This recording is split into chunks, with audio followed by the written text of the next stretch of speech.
Great. So we're live now, but I'm going to give it 1 or 2 more minutes for people to keep rolling in virtually.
Okay, great. We'll go ahead and get started. I'm really pleased to welcome everyone back to another virtual MSI monthly seminar. And I'm really pleased to welcome Dr. Tseng this week, or excuse me, this month, I guess. And so this will be our November seminar, and we'll have one more in the year of 2020 coming up in December. I'll remind everyone and inform those who haven't attended one of our virtual seminars before that we'll hear a presentation for the first 40 minutes or so. And you're welcome, if you have questions during that time, to go ahead and type them into the YouTube chat if you think of them and want to get them logged there. And then we'll dedicate some time towards the end of the talk for a Q&A session. And so we'll make sure we get through as many of those questions as possible. And also feel free to keep putting them in there and interact with us on the YouTube chat feature. So with that, I'll turn it over to Erin to introduce today's speaker. Hi, everyone. I'm Erin Casson, a PhD candidate in the School of Life Sciences at the University of Nevada, Las Vegas. I'm happy today to introduce you to my PhD advisor, Dr. Tseng. Dr. Tseng received her bachelor's from MIT and her PhD from Rockefeller University in 2010 under the direction of Hironori Funabiki. Her dissertation work was in eukaryotic chromosome segregation. However, Dr. Tseng quickly realized, as we all know, that microbes are the coolest, and she changed her focus over to microbiology. Her postdoctoral studies were completed at the University of Washington with Dr. Matt Parsek, where she investigated biofilm formation of Pseudomonas aeruginosa. Dr. Tseng's currently an assistant professor at UNLV, which is a position she started in 2016. In her time at UNLV, she's proven to be a huge asset to our microbiology group. Our university is one of the most diverse in the US, serving primarily first-generation college students. And in 2018, UNLV received a Carnegie R1 designation. And the STEM faculty were crucial to this achievement by providing a rigorous STEM program for our community. In that vein, Dr. Tseng embodies the best of scientific mentorship. She provides high expectations, a strong work ethic, and ultimately a great deal of understanding, which is much appreciated. Her lab investigates Pseudomonas aeruginosa biofilm matrix proteins, as well as regulation of the envelope stress response, which she's going to be talking about today. Now, on a more personal note, as a researcher with a disability and a non-conventional path in microbiology, I found Dr. Tseng's structure and advocacy to be invaluable, truly invaluable to my growth as a scientist, and I am eternally grateful. Thank you, Boo, and please take it away.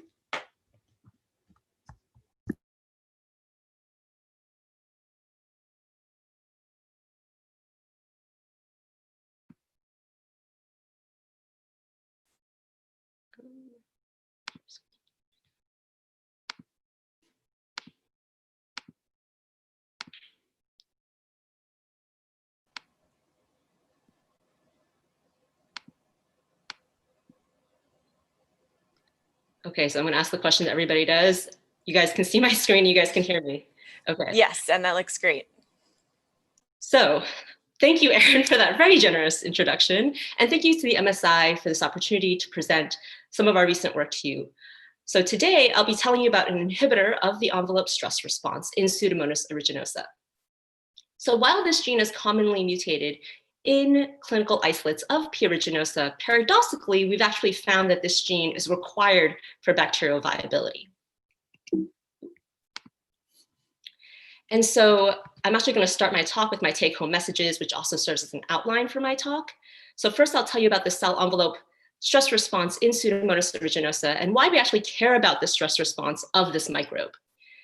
Then I'll show you our evidence that MucA, which is the inhibitor of the envelope stress response and an anti-sigma factor, is required for cell viability of P. aeruginosa. And overall, we see that's the interaction of this anti-sigma factor with its cognate sigma factor called Algu that's important for viability. Our data points to the aberrant expression of the sigma factor itself being responsible for the viability defect in the absence of the anti-sigma factor. And lastly, I will finish up by speculating on the potential for the requirement of inhibition of the envelope stress response in other bacteria. So bacteria commonly come into contact with stressors in their environment. So this includes osmotic shock, antibiotics, reactive oxygen, nitrogen species. And the problem is that many of these stressors in the environment lead to envelope damage. Since integrity of the cell envelope is important for bacterial survival, it's imperative for the bacteria to actually respond to these stressors by not only fixing the damage, but also limiting further exposure. And here are some of the responses to envelope stress in bacteria. Because most of these envelope stressors actually lead to the integration of misfolded proteins into the membranes, there's a general increase in the machinery to aid in protein folding and the machinery involved in degradation of misfolded proteins. Translation is generally decreased to prevent further production of misfolded proteins. Efflux pumps mechanisms are increased to get that stressor back out of the cell, and biofilm formation is increased. Of interest to my lab is the envelope stress response of Pseudomonas aeruginosa, which I'll interchangeably call PA. So it is a gram-negative gamma proteobacterium, as shown here in the pseudocolored electron micrograph. So you can see it's a bacillus with a single polar flagellum. It is an opportunistic pathogen that's a common cause of hospital-acquired infections, with 51,000 healthcare-associated PA infections annually in the United States. In addition to these typically acute hospital-acquired infections, Pseudomonas can also cause chronic biofilm-based infections, for instance, in the lungs of people with cystic fibrosis or CF. Interestingly, in the CF airway, P. aeruginosa infections can last for decades. PA also causes chronic infections in people on ventilators, in the foot wounds of those with diabetes, and in the eyes of people who wear contacts and don't properly care for them. Today, we'll focus on the infections in the lungs of people with cystic fibrosis. And we actually care about these infections because during these decade-long infections of this airway, Pseudomonas aeruginosa acquires mutations that lead to the conversion to the mucoid phenotype, which is, so shown here is a mucoid isolate of P. aeruginosa. You can see that it is quite mucousy and drippy even just on a petri dish.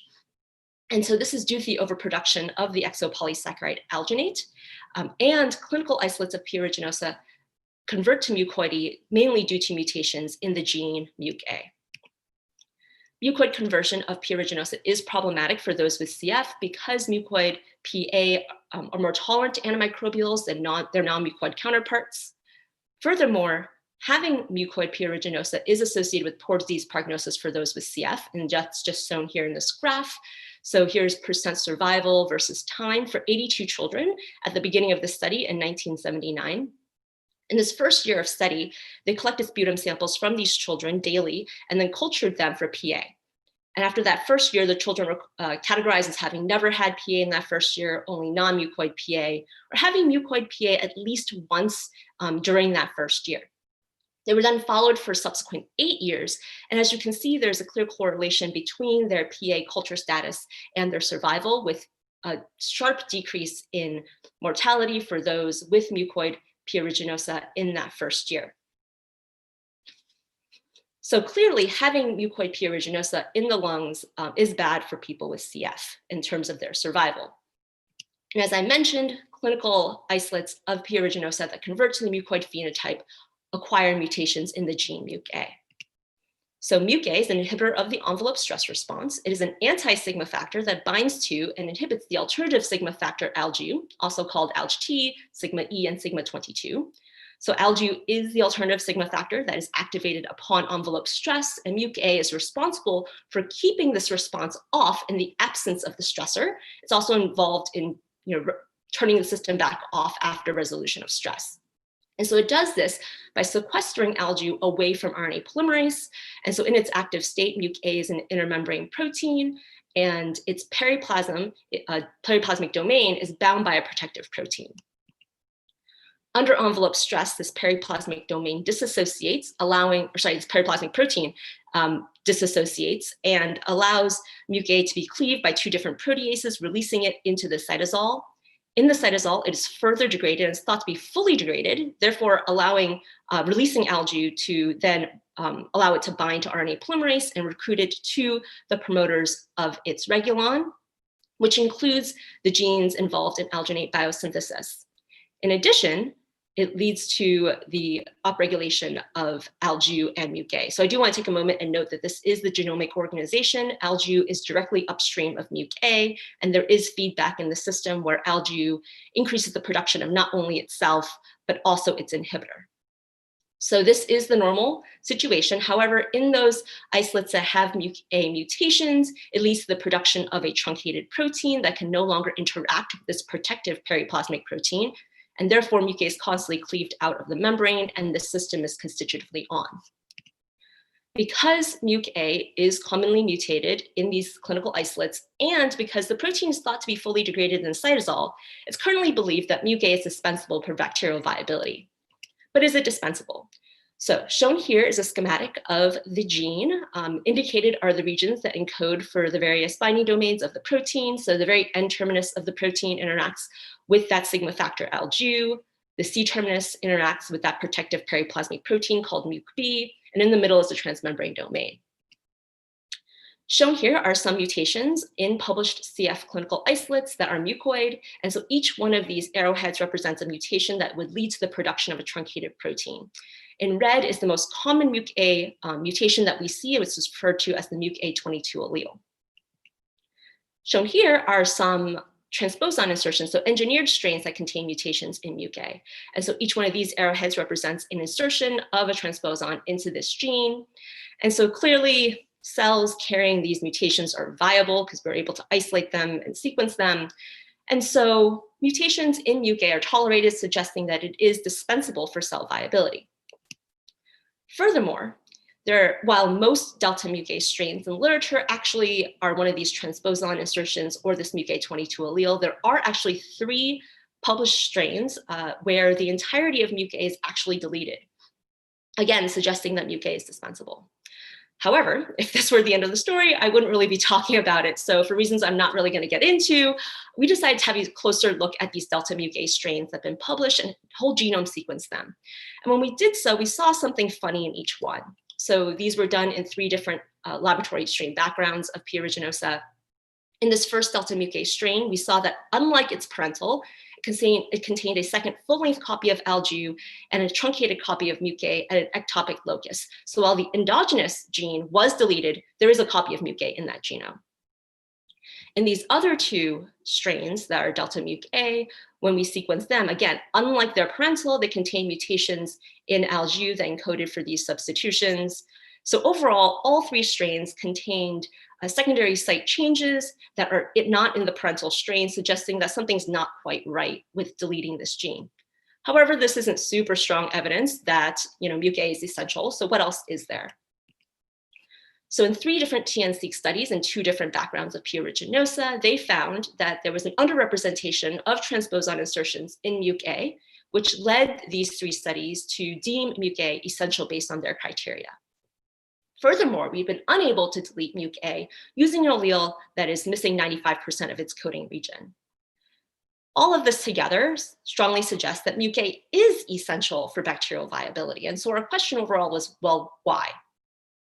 But before I really get into that, I just want to take a step back and tell you what I mean when I say we were unable to delete MucA. So allelic exchange is a common way to delete genes from bacteria. Just to make sure everybody's on the same page, I'm just going to quickly go through this process. So we introduce a deletion vector into our microbe via conjugation. Our deletion vector for these studies is an allele that's missing 95% of the coding region, and it's depicted here by the tall red box with the delta. It is flanked by regions of homology shown by the tall blue boxes, and in general, vector regions are in the tall boxes, genomic regions are in the squatter boxes. After introduction of this vector into Pseudomonas aeruginosa, we can get a recombination event to occur due to these flanking homology. After this first recombination event, the entire vector is integrated into the chromosome, and we create a mirror diploid that has both the endogenous wild type allele as well as our deletion allele. In addition, because the entire vector backbone is integrated, we can select for this mirror diploid by looking for an antibiotic resistance cassette. A second recombination event can then occur where one of these two alleles is lost and the cells resolve to either the endogenous wild type allele or the deletion allele. Independent of the resolution, during the second recombination, the entire vector backbone is excised, and therefore we can counter-select for this second recombination event by looking for a loss of a vector backbone marker. If a gene is not essential for viability, then we would expect that isolates after the second recombination to have resolved to either the wild type or the deletion allele at about a 50-50 split. However, if a gene is essential, then we expect that all the isolates that we recover after the second recombination event to have the wild type endogenous allele, since cells that resolve to the deletion allele would not survive and would not grow up. Therefore, we would not see them. So this is your standard two-step allelic exchange. We modified it slightly to make it into a robust assay. So at the mirror diploid step, we PCR confirm to ensure that the vector has integrated into our genome. Using the 6 PCR confirmed mirror diploids, we then counter-select for that second recombination event. We then use PCR to test if isolates resolved to the wild type endogenous allele or our deletion allele. And we test at least 8 isolates per mirror diploid. So overall, 48 isolates are tested per biological replicate. If during that first pass of we see that all of our isolates resolve to the wild type endogenous MucA allele, we repeat this 2 more times for a total of 3 biological replicates. If all isolates after the second recombination event for all 3 biological replicates resolve to wild type, then we deem MucA to be essential in that background. And so this is the statistics associated with that occurring by Fisher's exact test.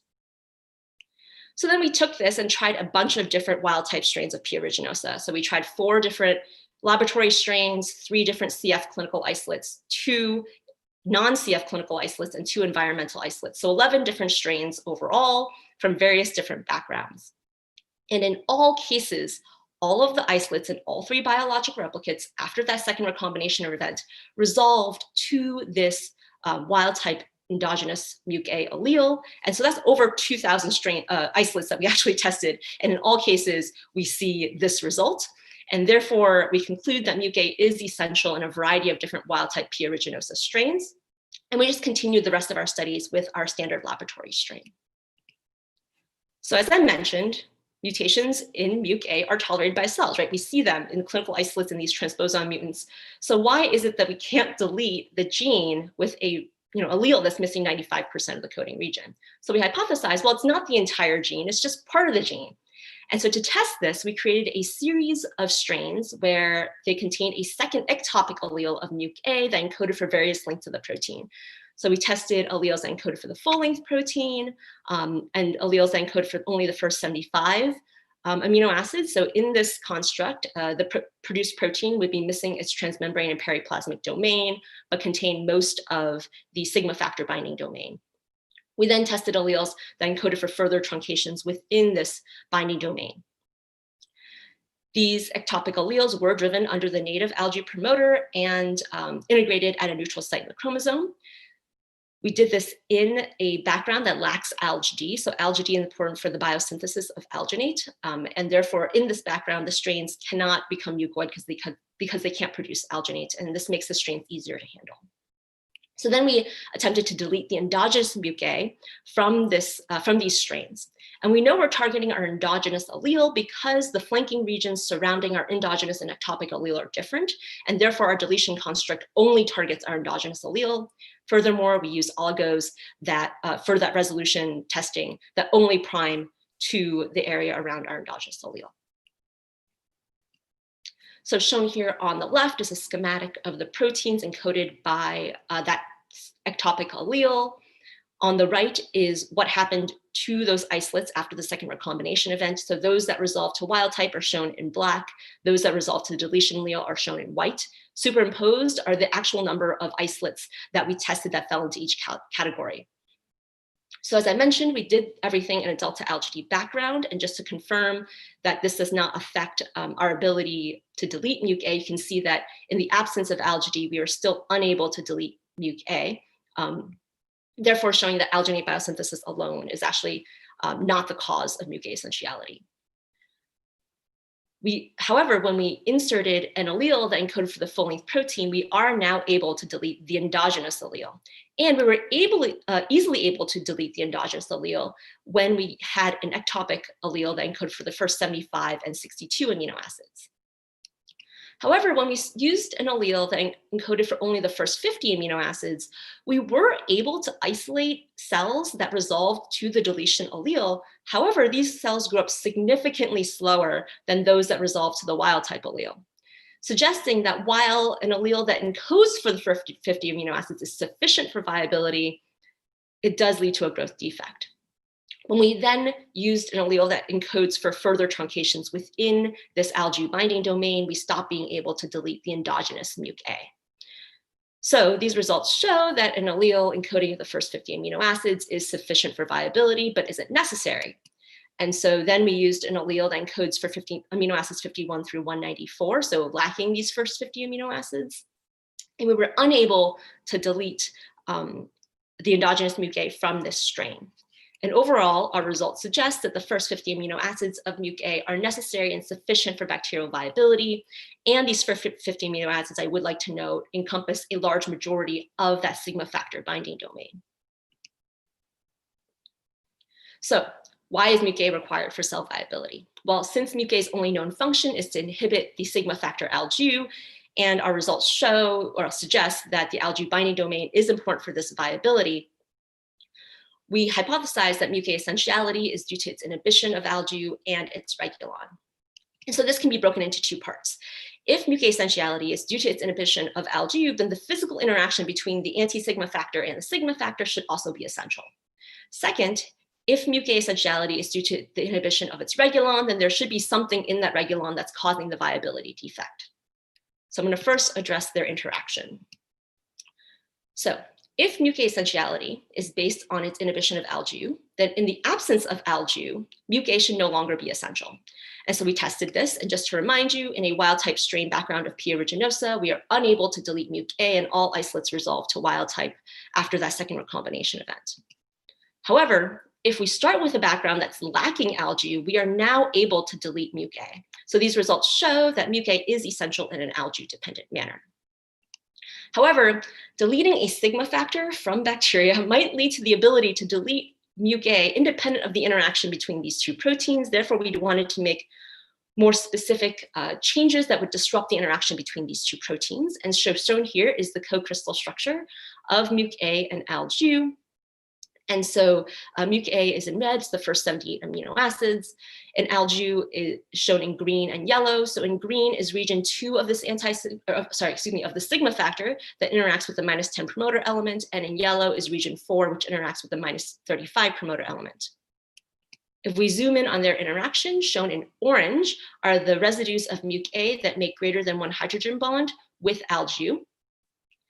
And so we hypothesized that if we substituted these residues for alanine, which would lead to a loss of about 2 hydrogen bonds with each substitution, we would disrupt their interaction.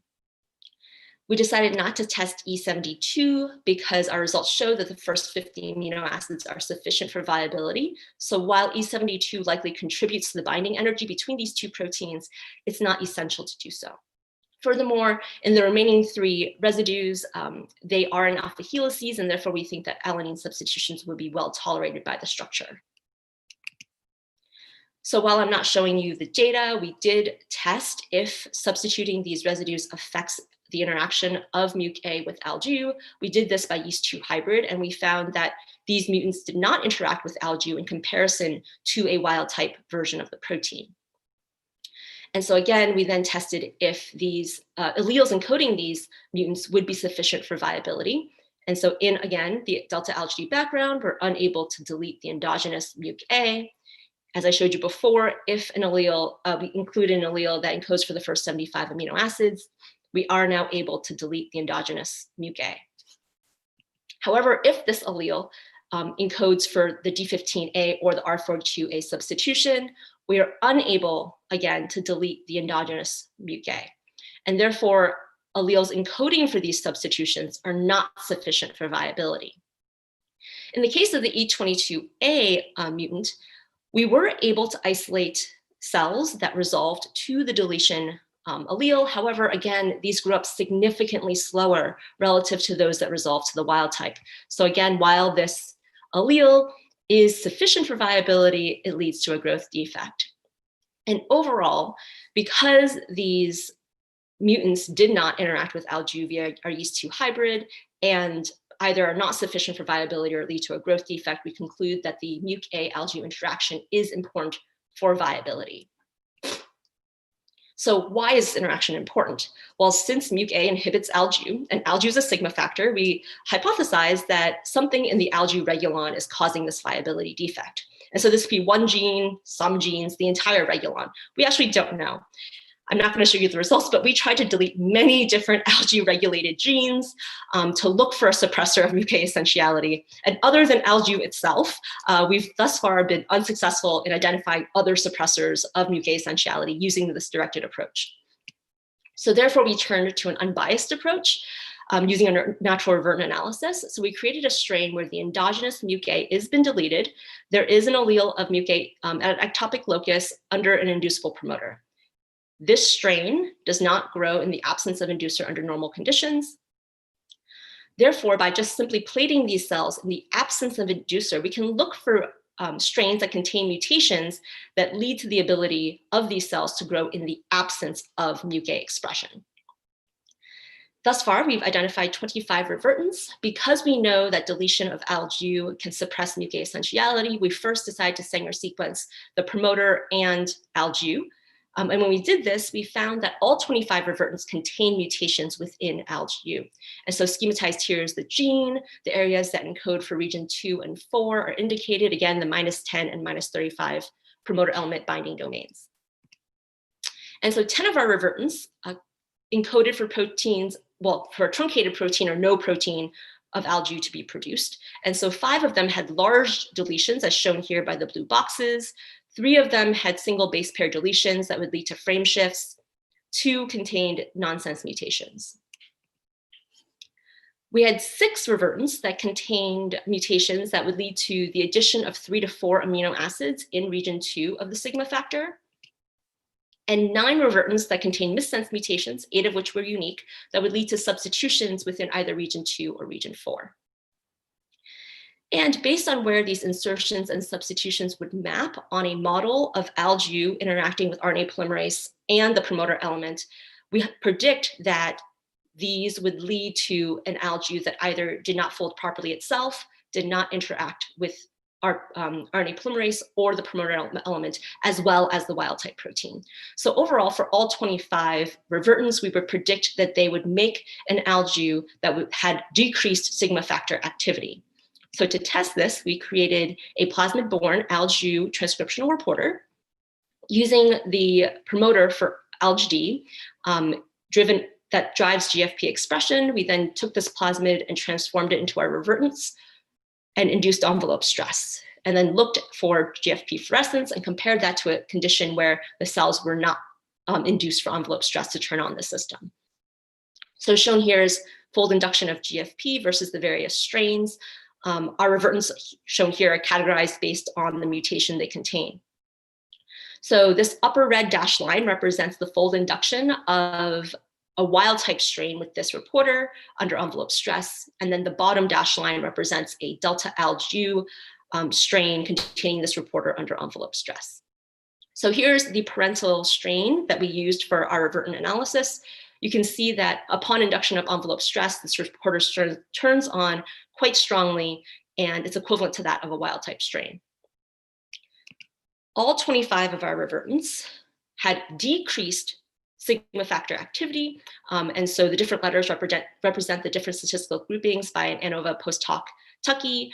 And so each and every case, they had decreased sigma factor activity. And again, just to remind you, all 25 of these revertants can grow in the absence of MucA expression. Therefore, these results suggest that it's the Algu activity that's detrimental in the absence of MucA. And therefore, by suppressing the activity of Algu, the cells can grow in the absence of MucA. So if it's Algu activity that's problematic, then overexpression of Algu should be lethal. However, there are studies in the literature that overproduce Algu in a wild type P. aeruginosa strain, and those cells are viable. However, it's important to remember that in those strains, they contain MucA, and MucA is positively regulated by Algu. Therefore, we wondered, well, what happens if we overproduce Algu in the absence of MucA? And since we could only delete MucA in the absence of Algu, we actually had to do this in 3 different strain backgrounds. So shown here in the green squares is the wild type background, in the blue diamonds is the delta Algu background, in the red circles is the delta Algu, delta MucA background. We overproduced Algu by putting in an ectopic allele that's driven under inducible promoter. And so shown here is just growth versus time. In the absence of inducer and in the absence of Algu overproduction, these cells grow up about equivalently. However, upon induction, all 3 had a severe growth defect. It's important to note, however, that this strain that lacks MucA is dead in the water. It just does not grow up at all. And so therefore, these results show that overproduction of Algu leads to a growth defect that is lethal in the absence of MucA. We then wondered, well, maybe it's something particular about the conditions we chose. So we actually decided to test this in 3 other media. And we saw that are very common for P. aeruginosa growth. But nonetheless, for all 4 media, we saw the same effect where addition of inducer led to this very strong growth defect. And in the absence of MucA, we saw no growth.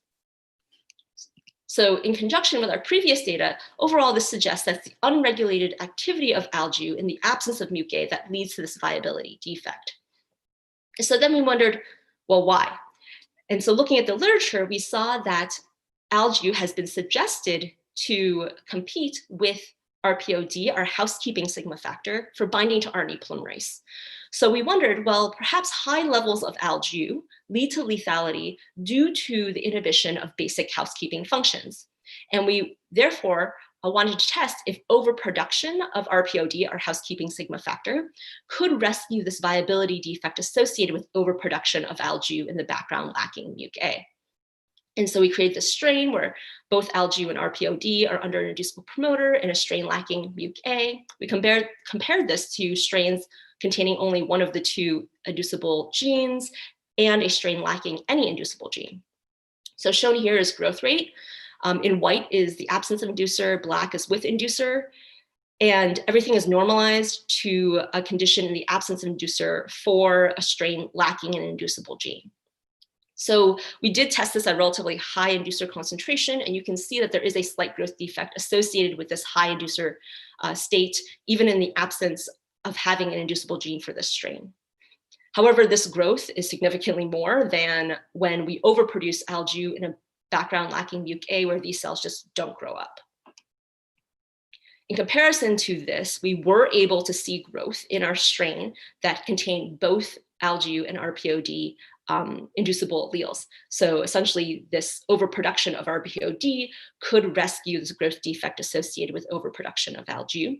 And this difference in growth with and without inducer was about equivalent to that of the strain lacking an inducible gene and the strain that only contains the RPOD inducible gene. So overall, these results led us to conclude that overproduction of RPOD can rescue lethality of Algu overproduction in the absence of MucA.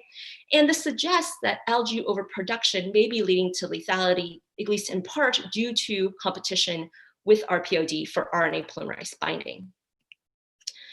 So here's what we think is going on. in the absence of envelope stress, MucA is in the inner membrane and it strongly interacts with Algu. Therefore, there's very little soluble Algu to interact with RNA polymerase to recruit it to its promoters. So therefore, the regulon is off.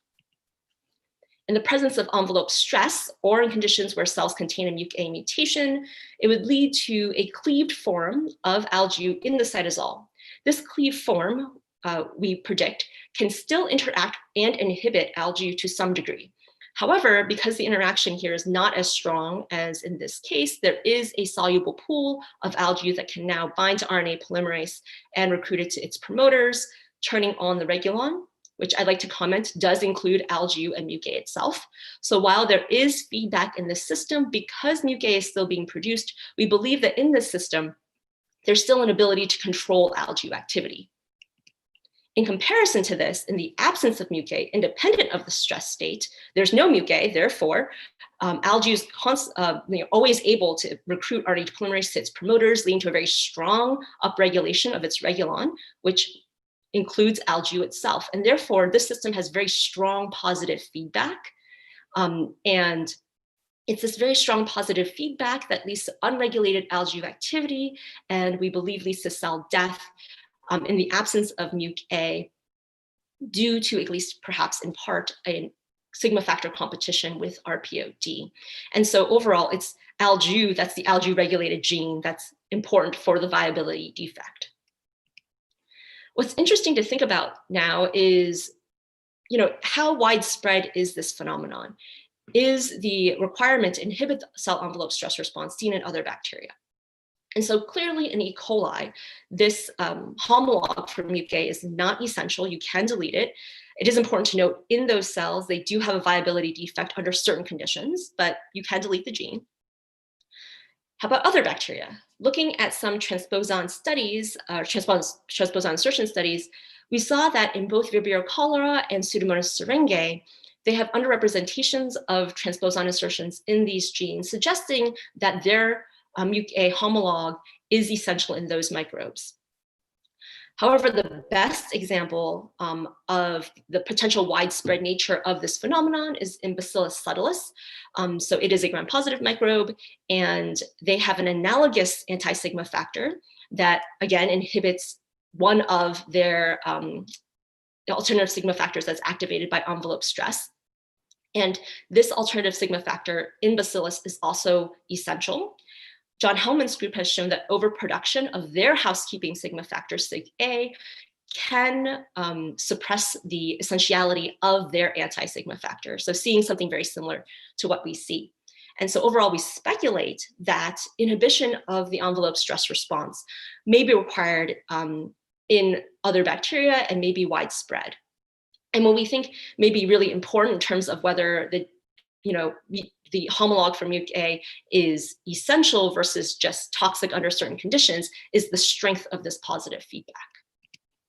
So overall, I've shown you that MucA is essential in a wide variety of P. aeruginosa. That's the interaction of this anti-sigma factor with its cognate sigma factor that's required for viability. So MucA is essential in an Algu-dependent manner. The Algu binding domain of MucA is necessary and sufficient for viability. Alleles that encode for mutants of MucA that do not interact well with Algu are not sufficient for viability. Algu mutants with decreased sigma factor activity can suppress MucA essentiality. Overexpression of Algu leads to lethality in the absence of MucA that can be rescued via the overproduction of the housekeeping RPOD sigma factor. And overall, this leads us to conclude that it's the unregulated activity of Algu itself that leads to this viability defect in the absence of MucA. So I just want to end by bringing this back to cystic fibrosis. And so we're interested in the potential for the interaction of this, this interaction to be a therapeutic target, because our data suggests that targeting this interaction and preventing this interaction would lead to cell death in P. aeruginosa. And so that's obviously a very strong selective response. So mutants clearly would arise. Based on our revertant analysis, we would expect those to contain mutations within Algu that would reduce its sigma factor activity and may reduce the ability of those cells to convert to mucoid. And just as a reminder, mucoid P. aeruginosa is bad for survival of those with CF. And therefore, by targeting this interaction, we believe that preventing that interaction would either lead to cell death or isolates of PA that cannot convert to mucoid. In either case, that may be useful for those with P. aeruginosa infections with CF. So I just want to end by thanking the people who did the work. So a majority of this work was done by a very talented grad student, Melissa Schofield. She was helped by Daniela Rodriguez, as well as 2 former technicians in the lab, Amanda Kidman and Leah Michaels. We collaborate with Peter Jorth at Cedars-Sinai Medical Center, as well as Liz Campbell at the Rockefeller. I'd like to thank Joanna Goldberg, Dan Wozniak, Mike Scher, Matt Wolfgang, and Tim Yar for sharing their strains. This work was funded by the Cystic Fibrosis Foundation. I'd like to thank you for your attention, and I'd be happy to take questions. Awesome. Thank you so much for that. So I'll invite and encourage anyone who's watching who has questions to put them in the YouTube chat, and we'll answer as many of those as we can. Meanwhile, I'll start us off here. I'm curious about what sorts of things are in the AGLU regulon. I know you said you took a targeted approach initially to sort of see whether it was one of those that was resulting in the phenotype that you were seeing. And now from the results, it seems like it's really just the dysregulation of that regulon. But what sorts of things are regulated by Algu? So obviously the alginate biosynthesis is one of the major things that we think about in terms of its relevance to cystic fibrosis, but also we see osmotic stress genes go up. There's an effect on nitrogen metabolism. What else am I, the other major factors? Those are the 3 I normally think about most strongly. There's been associations, there's one actually, what we thought was a toxic gene, well, what we think might be a toxic gene in the regulon. That was actually the first one my student was really interested, Melissa was really interested in testing. And then when she didn't see it work out, she was kind of sad about it. So those are the major ones. There's actually 350 genes wow, okay. in that regulon. So it's quite large. Interestingly, I didn't show this data, but there's 3 transcriptional regulators that's regulated by Algu that pretty much encompass 50% of the regulon. When we had a mutant where all 3 of those transcriptional regulators are deleted, we still were unable to delete MucA. So when we lose 50% of that expression, we're still not able to delete MucA, suggesting that, no matter how much we deleted of that regulon, it was never going to work out. And so we really do think it is rooted in Algu itself and the positive feedback thereafter. Great, thank you. As someone who made a lot of deletion strains during my dissertation work in graduate school, I can really appreciate the approach that you took and the effort that was put in there. So it was really neat to see that work, especially with the truncation mutants. Let's just check the chat here. All right, you had mentioned when you were talking about getting into this project that you necessarily need to go into the backstory, but I am really curious, just because of the way science works, about some of the things that motivated you to probe those published deletions a little bit further and motivated you asking this question in the first place. Yeah, so I don't mind going into the story. So as Erin mentioned, my postdoc was in biofilm formation, and one thing I wanted to do was delete MucA to show that, alginate overproduction does not affect this other phenotype I was studying in biofilms. So I attempted to do this, I attempted to do it, I attempted to do it again. And then I was like, well, what's wrong with me? Why can't I delete this gene? And then I started asking around the lab, well, do you happen to have this strain? Have you tried to do that? And everyone's like, oh yeah, no, just use the MucA22 allele. And so I did for my study, and whatever got published. But then I kind of kept on circling back in my brain. It's like, why can't we delete this? Like, that doesn't make any sense, right? If the gene is mutated all the time, if the protein's supposed to be degraded, why can't I delete it? Like, that doesn't really fit. And so I think what's really interesting is that there's a potential for using these transposon, studies, these, viability studies, to really look for domains of importance. So, assuming that it is the gene product that's important, but it does require a very high insertion rate to actually look for these. So, I mentioned these 3 studies that identified MucA as being essential based on an underrepresentation.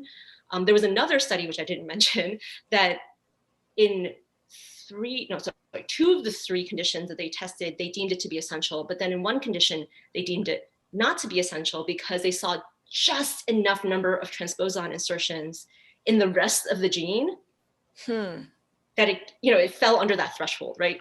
Right. And so it's only 150 nucleotides, right? And so how many, you think about the saturation rate that you would need to be able to identify small domains that are important.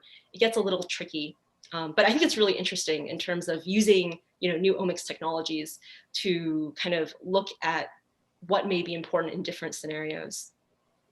Absolutely, absolutely, and that really also calls the question of what thresholds do we set and how do we deem those things statistically? That's a really good point. All right, let's just check. I'm going to put out a last call for questions here because those are the ones that I had for you. But I'll give anyone who's feeling shy a moment to change their mind.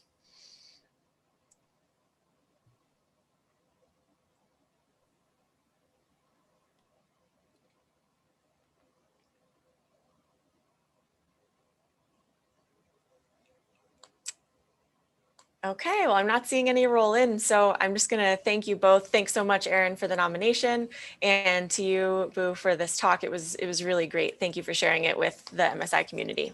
Yeah, thank you to the MSI and